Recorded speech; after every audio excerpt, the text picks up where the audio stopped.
అందరికీ నమస్కారం.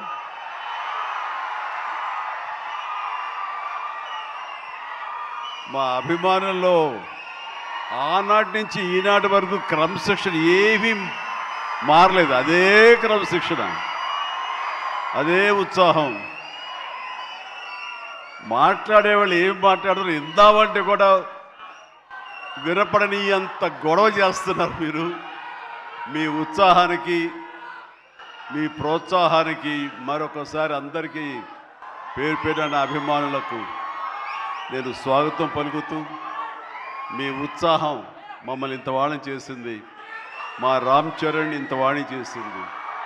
సో ముఖ్యంగా మీ అందరికీ నా స్వాగతం పలుకుతూ, ఈ రోజున ఇక్కడికి నేను ఒక అతిథిగా వచ్చిన, ముఖ్యంగా ఒక సీనియర్ నటుడిగా, ఈ సినిమా మీద ప్యాషన్ ఉన్నటువంటి ఒక వ్యక్తిగా, ఈ రోజున ఈ సినిమా ఇంత పెద్ద హిట్ చేసినందుకు ప్రతి ఒక్కరికి యూనిట్తో పాటు నేను కూడా ధన్యవాదాలు తెలియజెప్పాలని వచ్చాను.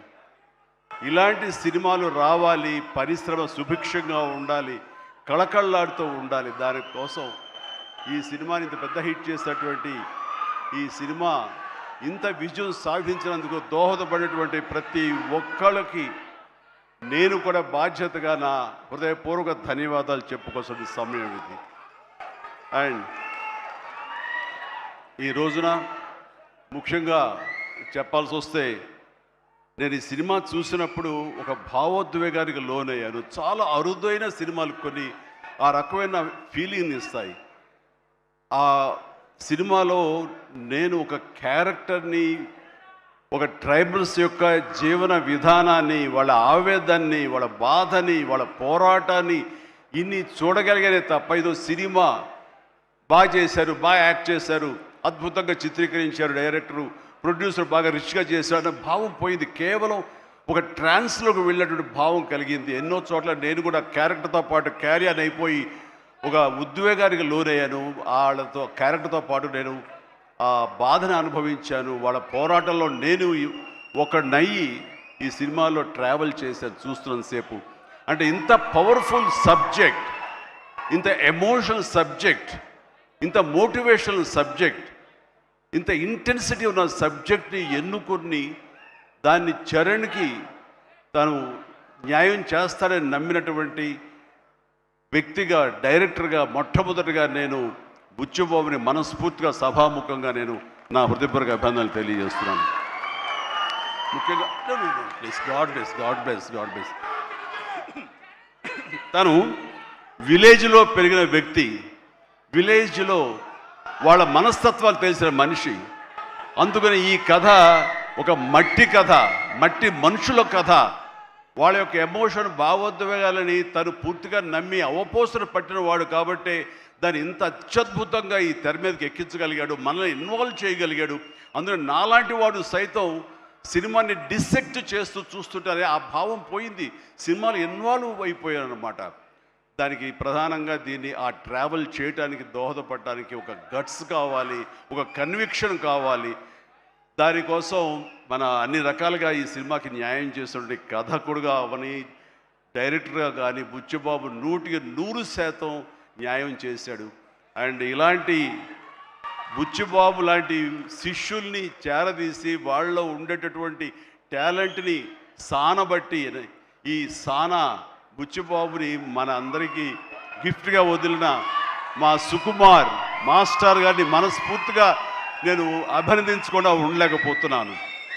నిజంగా ఇలాంటి మట్టిలో మాణిక్యాల్ని వెలికి తీసేటువంటి ఒక దార్శనికుడు, ఒక ఫ్యూచర్లో ఇలాంటి వాళ్ళు ఇండస్ట్రీకి రావాలి అంటూ అలాంటి వాళ్ళకి అవకాశం కల్పించేటువంటి సుకుమార్ని నేను ఈ సందర్భంగా మనస్ఫూర్తిగా నేను అభినందించాల్సింది ఉంది. Thank you Sukumar.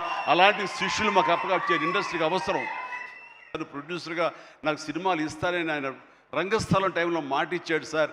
దాన్ని నిలబెట్టుకుంటూ మళ్ళీ నాకు ఈ అవకాశం కల్పించాడు. కాబట్టి రామ్ చరణ్ గారు నా మీద పెట్టుకున్న నమ్మకానికి నేను దీన్ని ఎంతైనా సరే డైరెక్టర్ యొక్క విజన్ మేరకు దీన్ని నేను ప్రజల ప్రేక్షకుల యొక్క దీన్ని మనల్ని పొందేందుకు నేను సర్వశక్తులు వడ్డీ నేను మొత్తం ధారపోసి సినిమాను అత్యద్భుతంగా తీస్తానని ఆ గట్స్ ఉన్నటువంటి నిర్మాత సతీష్ కిల్లారు. ఆయనకి మనస్ఫూర్తిగా నేను అభినందించాలి. ఎందుకంటే దీంట్లో ఎన్నో కష్టాలు వస్తాయి, ఎన్నో బాధలు వస్తాయి. ఫైనాన్షియల్గా వయబుల్ అవ్వచ్చు, కాకపోవచ్చు, డబ్బులు మిగలచ్చు, మిగలకపోవచ్చు, లాభాలు రావచ్చు, రాకపోవచ్చు, ఏమి కాదు. ఒక అత్యద్భుత కథ. ఈ కథకి నిర్మాత అనిపించుకోవడం అంటే నాకు కావాల్సింది ఏముంది అంటూ ఆయన ఈ కథను నమ్మారు. అంత మంచి పేరు వచ్చింది దీనికి. కాబట్టి ఈ సందర్భంగా దీని వెనకల వెన్నుదన్నుగా నిలబడ్డటువంటి కిలార్ సతీష్ గారికి కూడా నా అభినందన తెలియజేస్తున్నాను. ఇక రామ్ చరణ్ మిగతా విషయాలు మాట్లాడబోండి. రామ్ గురించి మాట్లాడాల్సి వస్తే ఎవరికైనా ఏమనిపిస్తుందంటే బిడ్డ గురించి మాట్లాడుతుంటే అది ఆయుక్షీణం అంటారు. బిడ్డ గురించి మాట్లాడమంటే కనుక నా గురించి నేను మాట్లాడినట్లుగా ఉంటుంది అనుకుంటారు. అవన్నీ పక్కన పెడితే ఒక తోటి నటుడుగా ఈ ఇండస్ట్రీలో ఒక సీనియర్ యాక్టర్గా ఇలాంటి ఇంటెన్సిటీ, ఇలాంటి ఇన్వాల్వ్మెంట్ తోటి, ఇంత హై యాక్షన్ తోటి, డ్యాన్సులతోటి, ఎమోషనల్ సీన్స్ తోటి అన్ని రకాలుగా, అంటే ఒక ఆర్టిస్ట్కి ఎన్ని రకాల కోణాలు ఉండాలి, అన్ని కోణాలను పరిపక్వత సాధించి దాన్ని 100% బియాండ్ 100% తెర మీద చూపించేటువంటి చరణ్ నేను మనస్ఫూర్తిగా అభినందిస్తున్నాను. ఒక తండ్రిగా గర్వపడుతున్నాను. రంగస్థలం, మన సుకుమార్ గారి సినిమా రంగస్థలంలో వావ్ ఎంత బాగా చేశాడు, ఎంత అద్భుతంగా చేశాడు అని అనుకున్నాం.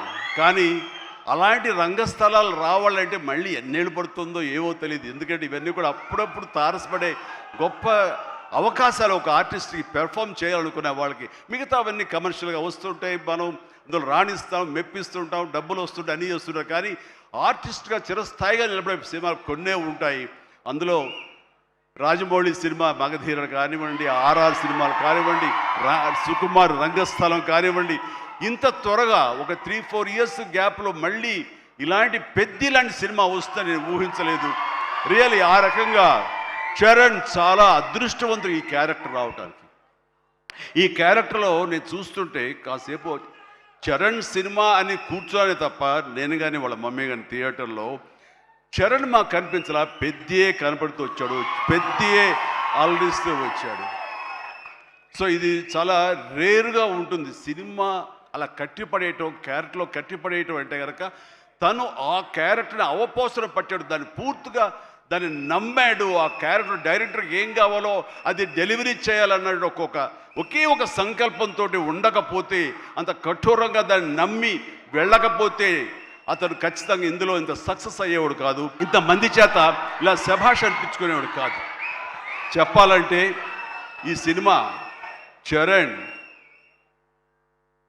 మనల్ని సంతోషపెట్టాడు, మన చేత ఆనందంగా గెంతులు వేయించాడు, మన చేత బాధ పెట్టాడు, ఆ బాధకు మనం లోనయ్యేలా చేశాడు, ఆఖరికి విజయం సాధించాడు.